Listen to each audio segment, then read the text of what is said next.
Sa ngayon po, 65,000 metric tons lang ang na-produce natin last year. Ang kailangan po talaga natin is at least 250,000 metric tons. 250 minus 65, napakalayo pa ho natin.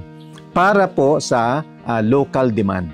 Ang Vietnam ngayon, they are producing 750,000 metric tons. Tayo 65, not even 10%. Grabe. And Thailand is almost 300, 290,000 metric tons.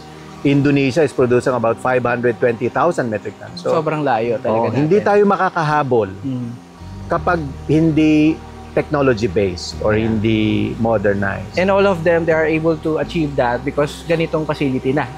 Yes, mostly ganito na talaga. And I think yung Vietnam even far better. Better technology. At kung naghahanap ka naman ng bagong adventure o pagbabakasyunan, eto na din ang perfect getaway kasama ang iyong pamilya, barkada o special someone.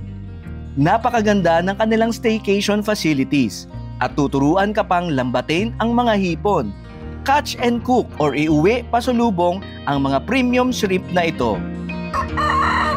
Panoorin ang full video sa ating YouTube channel, Agree sa Agri. Don't forget to follow, like, share, and subscribe.